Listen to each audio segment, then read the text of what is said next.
आप इस वीडियो को ज़्यादा से ज़्यादा शेयर करें और यूट्यूब पर जाकर हमारे चैनल को सब्सक्राइब कर लें, फेसबुक पर जाकर भी फॉलो। नमस्कार, तेज हरियाणा से गुरविंदर पन्नू। पूरे देश में लॉकडाउन 3.0 की शुरुआत आज से हुई है, लेकिन इस वक्त की तस्वीरें मैं आपको डबवाली के सामान्य हॉस्पिटल की दिखाना चाहूँगा, जहाँ पर पिछले कुछ दिनों से जो सामान्य ओपीडी थी उसको खोला गया है।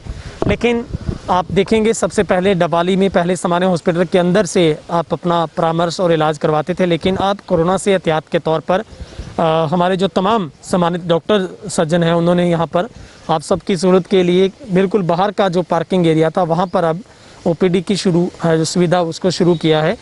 और आप देख सकते हैं किस तरीके से एक सोशल डिस्टेंस को मेंटेन करते हुए तमाम जो एमडी हैं वो यहाँ पर अपनी सेवाएं हैं वो दे रहे हैं।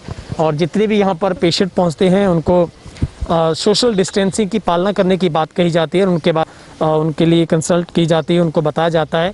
लेकिन हम आपसे अपील करते हैं तेज हरियाणा के माध्यम से, आप देख सकते हैं इस वक्त तस्वीरों में किस तरीके से जो पेशेंट को देखने का तरीका है, आप देखेंगे रियल में सही सोशल डिस्टेंसिंग के मायने यही हैं कि आप दूरी बनाकर डॉक्टर से बातचीत करें। और हम आपसे गुजारिश करते हैं कि आप बिना वजह से ऐसा पैनिक क्रिएट ना करें। और अगर आपको लगता है कि आपका जो इलाज है, आपकी कोई भी दुविधा है, वो फ़ोन लाइन पर ही परामर्श लेने से अगर समाधान हो सकता है, तो आप इस बात की जहमत ना उठाएं कि आपको हॉस्पिटल में चलकर आना पड़े। लेकिन फिर भी हमारे डॉक्टर्स टीम है जो हमारे लिए एक फरिश्ते का काम करते हैं, वो बिल्कुल हमारे लिए जो सेवाएं 24 घंटे सेवाएं दे रहे हैं, अपनी ड्यूटी लगातार निभा रहे हैं।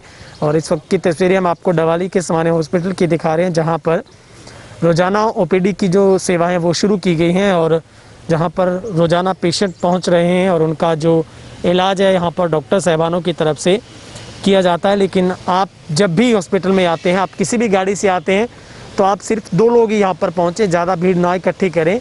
और ज़रूरत के अनुसार अगर आपको लगता है तभी आप हॉस्पिटल का रुख करें, अदरवाइज़ आप अपने घर पर रहते हुए फ़ोन लाइन पर परामर्श ले सकते हैं। इस वक्त मेरे साथ ज़्यादा बातचीत के लिए डबवाली से एसएमओ डॉक्टर एम के भादु साहब मेरे साथ है। भादु जी, बहुत बहुत स्वागत है। नमस्कार गुरुदेव जी। नमस्कार सर, अभी ओपीडी की सेवाएँ शुरू की गई हैं कुछ दिनों से, किस तरीके का आपको नज़र आ रहा है, किस तरीके के पेशेंट ज़्यादा आ रहे हैं और किस तरीके की सर आपकी तरफ से एहतियात के तौर पर सावधानियाँ बरती जा रही हैं? इस उपमंडल नागरिक अस्पताल में ओपीडी सेवाएं लगातार जारी हैं और हम पिछले काफ़ी जब से लॉकडाउन फर्स्ट हुआ तभी से लगातार हम मरीजों को ओपीडी में लगातार देख रहे हैं। अब ओपीडी थोड़ी सी पहले से ज़्यादा बढ़ गई है, तो मैं लोगों से ये अपील करता हूं कि वो जब भी अस्पताल आएँ तो कम से कम लोगों को साथ लेके आएँ, और बहुत ही ज़रूरी हो या उनको कहीं इलाज में कहीं आराम नहीं आ रहा है, ज़्यादा दिक्कत हो तभी आएँ और यहाँ आके भी सोशल डिस्टेंसिंग का पालन करें। और हमने पार्किंग को भी कुछ दूर बाहर ही रखने के लिए बोला है। स्कूटर, मोटरसाइकिल, कार में जो भी आते हैं तो मेन रोड के पास ही पार्किंग करके आएँ, ताकि भीड़ अनावश्यक रूप से यहाँ ना हो। और यहाँ पर भी आप जो डॉक्टर वगैरह इसी कार्य में लगे हों तो उचित दूरी बनाएं और थोड़ा पेश ज़रूर करें, और अपना दिखाने के बाद हैंड वाश ज़रूर करें, और आने से पहले भी हैंड वाश करें। घर पे जो भी मास्क लेके आएँ और किसी भी तरीके से रास्ते में भी ज़्यादा ना रुकें और अपना सीधा वापस घर लौट जाएं। यही हमारी उनसे गुजारिश और सहयोग मांगते हैं हम। जैसे ओपीडी की सेवा शुरू की गई है, क्या पहले के मुकाबले ज़्यादा लोग आ रहे हैं, थोड़े कम आ रहे हैं, लोग भी कोऑपरेट कर रहे हैं, आपको लगता है किसी तरीके? लॉकडाउन के शुरुआती दिनों में हमारे पास 40-50 मरीज़ डेली आ रहे थे, फिर धीरे धीरे बढ़ते बढ़ते लॉकडाउन 2 में करीब 100 के करीब रहे। अब 150 से 200 के बीच पेशेंट आ रहे हैं। तो कुछ लोग अनावश्यक रूप से उनके साथ चले आते हैं, जबकि ओपीडी पेशेंट को ज़्यादा सहायता की ज़रूरत नहीं होती, किसी साथ लेके आए। अगर कोई सीरियस है तो 1 या 2 व्यक्तियों को साथ ले आएँ। ओपीडी मरीज़ खुद अपने आप ही आ जाएँ तो ज़्यादा बेहतर है, और यहाँ आके भी वो स्टाफ को भी सहयोग करें और खुद भी अपना बचाव रखें, यही हमसे उनसे प्रार्थना करते हैं।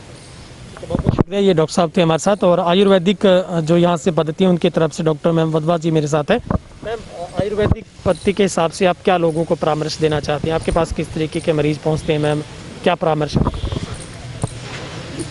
देखिए, आयुर्वेदिक में हम लोगों को यही कहते हैं भी अपने इम्यूनिटी बूस्टर बढ़ाओ, घर बैठो, अपने पहले तो हाइजीनिक बारे साफ़ सफाई रखो, सोशल डिस्टेंस बनाओ, मास्क लगाओ, कोशिश करो भी अनावश्यक चीज़ों को हाथ मत लगाओ, और ज़रूरत हो तो बाहर निकले, वरना नहीं जाना चाहिए बाहर। और जिसकी इम्यूनिटी पावर अच्छी है, जिसको बहुत ज़्यादा ज़रूरत है, वो तो हॉस्पिटल में एंट्री करे, वरना हम सोचते हैं भी घर में बैठ के अपना स्टे होम रहें, ज़्यादा बेटर है।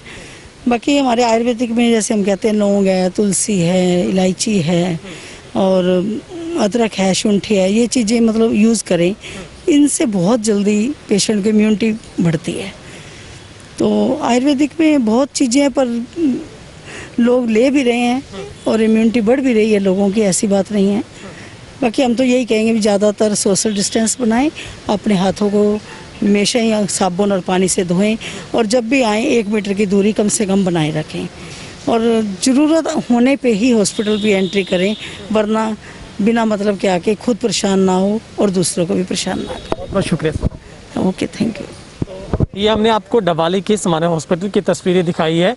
मैं आपको पूरी बिल्डिंग दिखाता हूँ। आपको यहाँ से लेफ़्ट साइड में नज़र आएगी जो मेडिसिन लेने की जो खिड़की है, अब वो भी आउटसाइड में खोली गई है। आप देख सकते हैं पहले आपको अंदर जाकर दवाई लेनी पड़ती थी, लेकिन अब ओपीडी भी बाहर से चल रही है, और आपको दवाई लेनी है तो वो भी आपको लाइन में लगते हुए, सोशल डिस्टेंस बनाते हुए। एक बात को आप गांठ बांध लें कि आपको सोशल डिस्टेंसिंग को छोड़ना नहीं है जब तक हमें एडवाइजरी जारी नहीं हो जाती। तो आपने इसको एक उस नुक्ते की तरह पकड़ना है, जैसे आप अपने मोबाइल से दूरी नहीं बना सकते, ठीक वैसे ही जहन में बसा लीजिए कि आपको एक दूसरे से दूरी डिस्टेंस के तौर पर बनानी, सोशल डिस्टेंस रखना बहुत ही ज़रूरी है। और हम आपसे अपील करते हैं कि आप बिना वजह से घर से बाहर ना निकलें, और जब भी आप पेशेंट को लेकर आ रहे हैं तो अनावश्यक रूप से आप ज़्यादा लोग ना आएँ। अगर आप में से कोई सोचता है कि इस बहाने से हम हॉस्पिटल दिखाएंगे, तो आपसे गुजारिश करते हैं आप घर से बाहर जब भी बाज़ार में आते हैं, हॉस्पिटल में आते हैं, आप किसी भी वस्तु को छुए ना। यहाँ तक कि आप खड़े खड़े कुर्सी को हाथ लगा लेते हैं, अपनी गाड़ी को हाथ लगा लेते हैं, दूसरे की गाड़ी को हाथ लगाते हैं, या डॉक्टर के पास पड़ी किसी चीज़ को छू लेते हैं, तो ये बहुत बुरी आदत है। आप किसी भी चीज़ को टच ना करें और अनावश्यक रूप से कहीं भी आप प्रवेश ना करें। हम उम्मीद करते हैं आप डबाली हमारे तमाम स्वास्थ्य कर्मियों का, प्रशासन का साथ देंगे, और हम लोग इस कोरोना की जंग में जो एक बड़ी जंग हमने जीतने का जो एक जश्न के तौर पर हम सोशल डिस्टेंसिंग एक सबसे बड़ा एक हमारे लिए वैक्सीन का काम कर रही है, उसको हम निभाते रहेंगे, और इस जंग को अभी जीतना बाकी है, क्योंकि जंग अभी जारी है। कैमरा पर्सन हेमराज बेट के साथ गुरविंदर पन्नू, तेज हरियाणा, डबाली।